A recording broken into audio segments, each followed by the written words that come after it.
ಸಂಜೆ tea coffee ಟೈಮ್ಗೆ ಈ ರೀತಿ ಗರ್ಗರಿಯಾದ ಪಕೋಡ ಇದ್ರೆ ಎಷ್ಟು ಚೆನ್ನಾಗಿರುತ್ತಲ್ವಾ.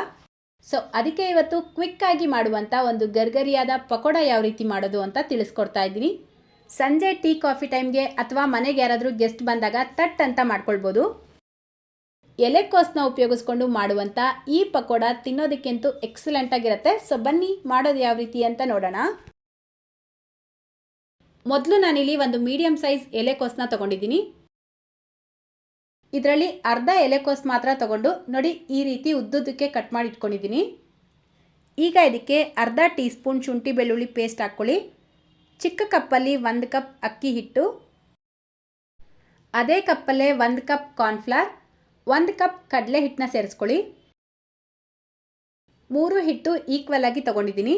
1 ಟೀ ಸ್ಪೂನ್ ಅಚ್ಕಾರದ ಪುಡಿ, ಅರ್ಧ tea spoon garam masala, 1/4 tea spoon ಅರಿಶಿನ, ರುಚಿಗೆ ತಕ್ಕಷ್ಟು ಉಪ್ಪು ಹಾಕ್ಬಿಟ್ಟು ಈ ಎಲ್ಲ ಪದಾರ್ಥಗಳನ್ನು ಒಂದ್ಸಲ ಚೆನ್ನಾಗಿ ಮಿಕ್ಸ್ ಮಾಡ್ಕೊಳ್ಳಿ. ಈಗ ಇದಕ್ಕೆ ಸ್ವಲ್ಪ ನೀರು ಸೇರಿಸ್ಕೊಳ್ತಾ ಮಿಕ್ಸ್ ಮಾಡ್ಕೊಳ್ಬೇಕು. ಸ್ವಲ್ಪ ಗಟ್ಟಿಯಾಗಿ ಕಲಿಸ್ಕೊಳ್ಳಿ, ಜಾಸ್ತಿ ತೆಳುವಾಗಿ ಕಲಿಸ್ಕೊಳ್ಬಾರ್ದು. ನೋಡಿ ತುಂಬ ಕಡಿಮೆ ನೀರು ಉಪಯೋಗಿಸ್ಬಿಟ್ಟು ಈ ರೀತಿ ಗಟ್ಟಿಯಾಗಿ ಕಲಿಸ್ಕೊಳ್ಬೇಕು. ತುಂಬ ತೆಳುವಾಗಿ ಕಲಿಸ್ಬಿಟ್ರೆ ಕ್ಯಾಬೇಜ್ ಒಂದು ಕಡೆ ಮಸಾಲೆ ಒಂದು ಕಡೆ ಆಗಿಬಿಡುತ್ತೆ.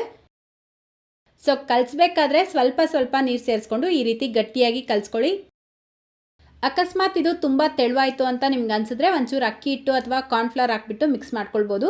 ಸೊ ನೋಡಿ ಈ ರೀತಿ ಗಟ್ಟಿಯಾಗಿ ಕಲಿಸ್ಕೊಂಡು ಸೈಡಿಗೆ ತೆಗೆದಿಟ್ಕೊಳ್ಳಿ. ಈಗ ಡೀಪ್ ಫ್ರೈಗೆ ಬೇಕಾದಷ್ಟು ಎಣ್ಣೆ ಬಿಸಿ ಮಾಡ್ಕೊಂಡಿದ್ದೀನಿ.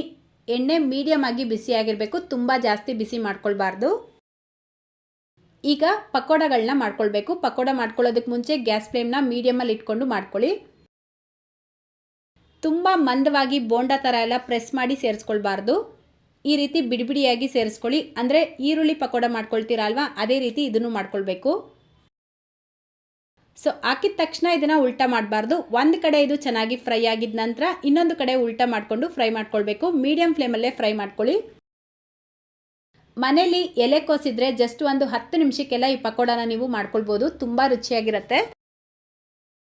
ನೋಡಿ ಈ ರೀತಿ ಕ್ರಿಸ್ಪಿಯಾಗಿ ಗೋಲ್ಡನ್ ಕಲರ್ ಬಂದಿದ ತಕ್ಷಣ ಎಣ್ಣೆಯಿಂದ ತೆಕ್ಕೊಳ್ತಾ ಇದ್ದೀನಿ. ಉಳಿದಿರುವಂಥ ಪಕೋಡಗಳನ್ನು ಇದೇ ರೀತಿ ಮಾಡ್ಕೊಳ್ಬೇಕು.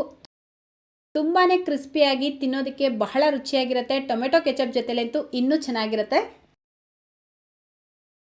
ಈಗ ಲಾಸ್ಟಲ್ಲಿ 2 ಮೆಣಸಿನ್ಕಾಯಿ ಮತ್ತು ಸ್ವಲ್ಪ ಕರಿಬೇವಿನ ಎಲೆನ ಫ್ರೈ ಮಾಡಿಬಿಟ್ಟು ಇದರ ಮೇಲ್ಗಡೆ ಸೇರಿಸ್ಕೊಳ್ಳಿ. ತಿನ್ನೋದಕ್ಕೆ ಸಖತ್ತಾಗಿರುತ್ತೆ.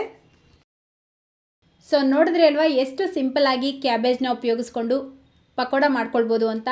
ತುಂಬಾ ಚೆನ್ನಾಗಿರುತ್ತೆ. ಇದರ ಜೊತೆಗೆ ನಾನು ಮಸಾಲಾ ಟೀನ ಸರ್ವ್ ಮಾಡಿದ್ದೆ. ಮಸಾಲಾ ಟೀ ಯಾವ ರೀತಿ ಮಾಡೋದು ಅಂತ ಈಗಾಗಲೇ ನಮ್ಮ ಚಾನಲಲ್ಲಿ ವಿಡಿಯೋ ಇದೆ. ಆ ವಿಡಿಯೋ ಲಿಂಕ್ ಡಿಸ್ಕ್ರಿಪ್ಷನ್ ಬಾಕ್ಸಲ್ಲೂ ನಾನು ಕೊಟ್ಟಿದ್ದೀನಿ, ನೀವು ಚೆಕ್ ಮಾಡ್ಕೊಳ್ಬೋದು. ಸೊ ಇವತ್ತಿನ ಈ ಸಿಂಪಲ್ ರೆಸಿಪಿ ನಿಮ್ಗೆ ಇಷ್ಟ ಆಗಿದ್ರೆ ಪ್ಲೀಸ್ ಈ ವಿಡಿಯೋಗೊಂದು ಲೈಕ್ ಮಾಡಿ. ನಿಮ್ಮ ಫ್ರೆಂಡ್ಸ್ ಮತ್ತು ಫ್ಯಾಮಿಲಿಯವ್ರ ಜೊತೆಗೂ ಈ ವಿಡಿಯೋನ ಶೇರ್ ಮಾಡ್ಕೊಳ್ಳಿ. ಇದೇ ರೀತಿ ಮತ್ತೊಂದು ರೆಸಿಪಿಯೊಂದಿಗೆ ಸಿಗೋಣ. Thank you.